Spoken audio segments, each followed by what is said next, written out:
اعوذ باللہ من الشیطان الرجیم بسم اللہ الرحمن الرحیم۔ تمام اہل اسلام کو السلام علیکم ورحمۃ اللہ وبرکاتہ۔ ناظرین، آج ہم سورہ انفال کے رکوع نمبر 7 سے دیکھیں گے کہ 9th کلاس کے طالب علموں کو کس طریقے سے جو سوالات ہیں انہوں نے حل کرنے ہوتے ہیں۔ ہر رکوع کے بعد مشق بھی ہوتی ہے، جو سوالات ہوتے ہیں جن کو ہم نے حل کرنا ہوتا ہے ترجمے کے مطابق۔ تو آئیں آج ہم سورہ انفال کے 7ویں رکوع سے سوالات کو دیکھتے ہیں کہ ان کا جوابات کیسے ہم نے تیار کرنے ہیں۔ تو چلیں شروع کرتے ہیں۔ بسم اللہ الرحمن الرحیم۔ سب سے پہلا سوال ہے، مسلمانوں کی جہاد کے لیے تیاریاں دیکھ کر منافقین نے کیا تبصرہ کیا؟ یعنی منافقین نے کیا کہا جب مسلمان جہاد کے لیے تیاریاں کر رہے تھے تو منافقین کیا کہتے تھے؟ جواب ہے، مسلمانوں کی جہاد کے لیے تیاریاں اور شوق و جذبہ دیکھ کر منافقین کہنے لگے کہ ان کو ان کے دین نے مغرور کر رکھا ہے۔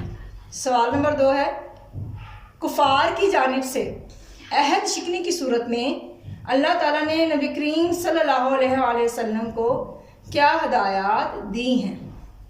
یعنی جب کفار اپنا عہد پورا نہ کریں، اپنا وعدہ توڑ دیں، اس وعدے کو نہ نبھائیں، تو مسلمانوں کے لیے یا نبی پاک صلی اللہ علیہ وسلم کو کیا ایسی ہدایات دیں کہ مسلمانوں کو کیا کرنا چاہیے؟ جواب ہے، اللہ تعالیٰ نے کفار کی جانب سے عہد شکنی یعنی وعدہ توڑنے کی صورت میں یہ ہدایات دی ہیں۔ ترجمہ ہم بھی اس میں ترجمہ بھی ایڈ کر سکتے ہیں، جو کہ ہم نے اس سوال کے متعلق سورہ انفال کے رکوع نمبر 7 میں پڑھا تھا۔ یہاں ہم اپنے الفاظ میں بھی اس ترجمے کے بارے میں بات کر سکتے ہیں، جیسا کہ یہاں پر ہے، جن لوگوں سے تم نے صلح کا عہد کیا ہے پھر وہ ہر بار اپنے عہد کو توڑ ڈالتے ہیں اور خدا سے نہیں ڈرتے۔ اگر تم ان کو لڑائی میں پاؤ تو ان کو ایسی سزا دو کہ جو لوگ ان کے پس پشت ہیں وہ ان کو دیکھ کر بھاگ جائیں۔ عجب نہیں کہ ان کو اس سے عبرت ہو، اور تم کو کسی قوم سے دغا بازی کا خوف ہو تو ان کا عہد انہی کی طرف پھینک دو۔ یعنی اگر کفار عہد شکنی کرے تو مسلمانوں کو پھر عہد پورا کرنے کی کوئی ضرورت نہیں رہتی، بلکہ وہ بھی ان کو ایسے ہی جواب دیں جیسے انہوں نے اپنا عہد توڑا تھا۔ تیسرا سوال ہے، سورۃ الانفال میں فرعون اور آل فرعون کی ہلاکت اور بربادی کے کیا اسباب بیان کیے گئے ہیں؟ یہاں سوال اس طرح سے بھی کیا جا سکتا ہے، فرعونیوں کو عذاب دینے کی وجوہات بیان کریں، یا پھر سوال گھما پھرا کر اس طریقے سے بھی کیا جا سکتا ہے، کفار مکہ اور فرعونیوں کی کون سی بدعمالیاں مشترک تھیں یعنی ایک جیسی تھیں؟ تو جواب ہے، سورۃ الانفال میں فرعون اور آل فرعون کی ہلاکت کے مندرجہ ذیل اسباب بیان کیے گئے ہیں۔ نمبر 1، انہوں نے اللہ کی آیات کا انکار کیا۔ نمبر 2، فرعون اور آل فرعون نے اللہ کی آیات کو جھٹلایا۔ نمبر 3، انہوں نے اللہ تعالیٰ کی نعمتوں کی ناشکری کی۔ نمبر 4، یہ ظالم لوگ تھے۔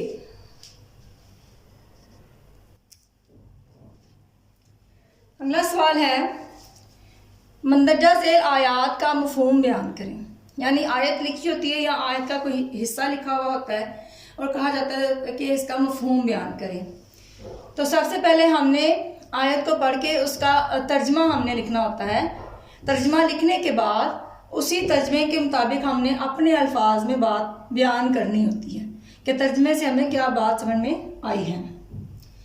جیسا کہ یہاں پر ہے، وَلَوْ تَرَىٰ إِذْ يَتَوَفَّى الَّذِينَ كَفَرُوا الْمَلَائِكَةَ يَضْرِبُونَ وُجُوهَهُمْ وَأَدْبَارَهُمْ وَذُوقُوا عَذَابَ الْحَرِيقِ ذَلِكَ بِمَا قَدَّمَتْ أَيْدِيكُمْ وَأَنَّ اللَّهَ لَيْسَ بِظَلَّامٍ لِّلْعَبِيدِ۔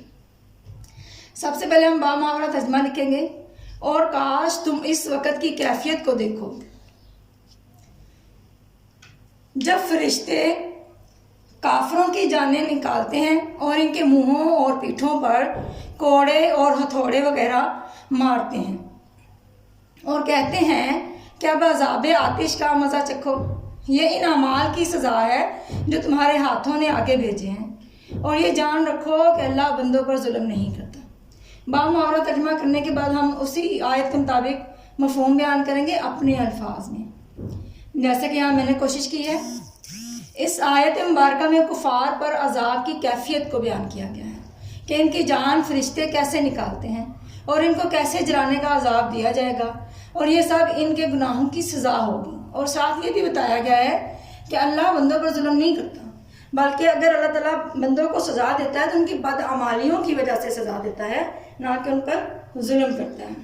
اللہ رب العزت ہمیں قرآن پاک کو سمجھنے اور عمل کرنے کی توفیق عطا فرمائے، اور ہم سب کے لیے دنیا اور آخرت میں آسانیاں پیدا فرمائے۔ آمین ثم آمین۔